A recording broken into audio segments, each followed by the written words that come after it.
Армысыздар, құрметті көрермендер, сұхбат бағдарламасының бүгінгі қонағы Назарбаев зияткерлік мектептері дербес білім беру ұйымының басқарма төрайымы Күләш Шәмшидинова. Күләш Новатайқызы, студиямызға қош келдіңіз.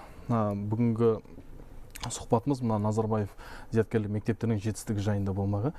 Сұхбатымызды бастамас бұрын жақында ғана ЮНЕСКО сыйлығын алдыңыздар білім беру саласындағы. Құттықтағым келеді сіздерді жетістіктеріңізге. Алдымен осы сұрағымызды осыдан бастасам, жалпы бұл білім саласында сыйлық деген қандай сыйлық жалпы? Жалпы бұл сыйлық өзі 2010 жылы тағайындалған екен. Бұл мына сапалы білім беруге байланысты білім саласындағы инновациялар менен жаңа бастамаларды қолдайтын сыйлық. Бұл сыйлықтың ең негізгі мақсаты сапалы білімге жастардың, балалардың, оқушылардың қол жетімділігін арттыру үшін тағайындалған сыйлық.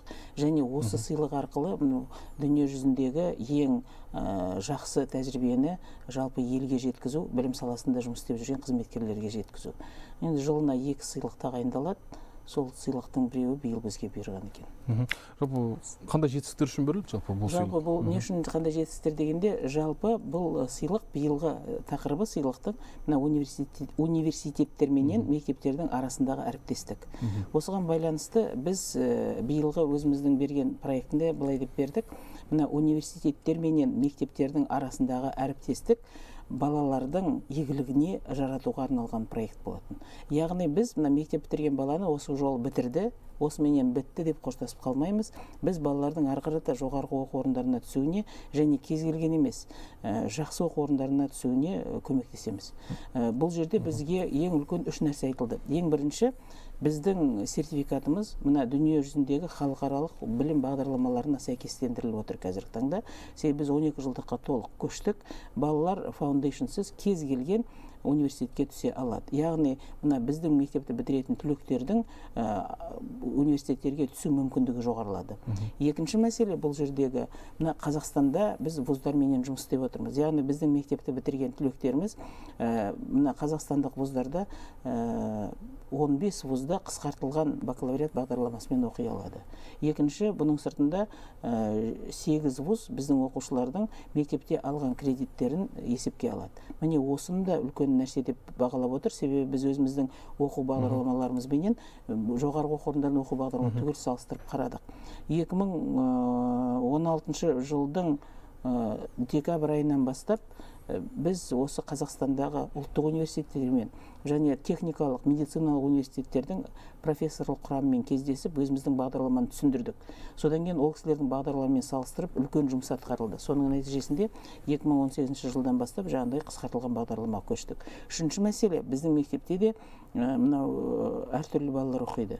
Мысалы, біз емтихан тапсырған, сыртқы жиынтық емтихан тапсырған кезде балалардың бәріне бірдей жағдай туғызамыз. Мысалы, егер бала нашар көретін болса, жанына тапсырманы оқып беретін адам отырғызамыз. Егер жаза алмайтын болса, бұны жазатын адамды жанына отырғызамыз.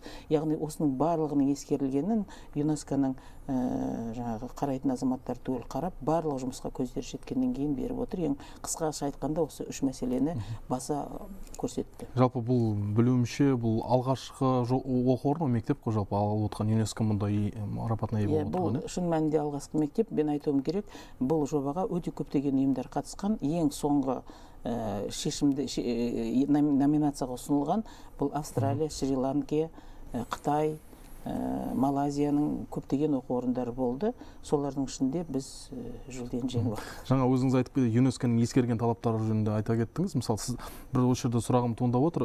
Жалпы Назарбаев зияткерлік мектебін бітірген түлектер жалпы сертификат беріледі оларға. Мысалы, сол сертификат қандай отандық және шетелдік университеттерде мойындалады? Енді отандық университеттер шын мәнінде бүгін жаңа айтып отырмын, ұлттық университеттер мойындап отыр. Бұл біздің әсіресе жоғарғы оқу орындарының флагманы ғой, енді өзіміздің Қазақ ұлттық университеті, Әл-Фараби атындағы Еуразия ұлттық университеті. Бұл университеттер әр факультетіне, түскен факультетіне байланысты әртүрлі пәндерден кредитті қабылдайды.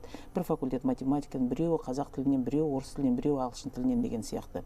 Ал енді мынау КБТУ сияқты, Қазақ-Британ университеті, КИМЭП, мынау Асфендияров атындағы медициналық университет, содан кейін мынау Сәтбаев атындағы біздің ұлттық техникалық университет, көптеген техникалық университеттердің барлығы қысқартылған 3 жылдық бағдарламамен былтырдан бастап қабылдап жатыр балаларымызды. Шетелге келетін болсақ, ең бірінші бізді мойындаған мынау нарик деген бұл Великобритания. Бұл ұлттық квалификациялау жүйесі бізді қабылдады, оны нарик деп атайды. Екінші бізді қабылдаған мынау Голландия қабылдап отыр, немістер қабылдап отыр, содан кейін Нидерланды қабылдап отыр. Мына жерде бір айта кететін нәрсе бар, мынау орталық базасы бар, мынау сертификаттарды мойындау туралы. Бұл ЮКАС деп аталады, Великобританияның. Біз сол жерде мынау дүние жүзіне белгілі IB сияқты бағдарламалармен, AP сияқты бағдарламалармен қатар тұрмыз. Бұл деген сөз, бұл ЮКАСтан 800-ге жоқ дүние жүзінің университеттері мойындайды. Ең бірінші бізді мойындаған дүниежүзілік университеттерді айтатын болсақ, бұл Кембридж университеті, ЮПН, Пусан университеті. Енді қазір мен айтайын, қазір біздің 9 түлегіміз Лига плюс дейді, сонда оқып жатыр. 305 түлегіміз QS тізімі бар ғой, QS тізіміндегі бірінші 100 университеттерге түскен. Бұл балалардың басым көпшілігі сол университеттердің гранттарына оқып жатыр. Енді құлаққа тиімді, жақсы естілетін университеттер бар. Гарвард, Стэнфорд, MIT университеттер. Мысалы, Қарағандыда бізде бір семьядан 2 бала түсті, екеуі де мынау Лига плюсқа түсті. Мысалы, былтыр Алматы қаласын бітірген біздің 2 оқушымыз екеуі Гарвардқа түсті. Екеуіне де Гарвард университеті өзінің грантын беріп отыр. Күләш Новатайқызы, мына біздің студиямызға арнайы келіп тұшымды ойларыңызбен бөліскен үшін сізге тағы да алғыс айтқым келеді. Марапаттарыңыз тағы да құтты болсын. Рахмет сіздерге. Құрметті көрермендер, естеріңізге сала кетейік, сұхбат бағдарламасының бүгінгі қонағы Назарбаев зияткерлік мектептері дербес білім беру ұйымының басқарма төрайымы Күләш Шәмшидинова. Аман саулықта жүздескенше.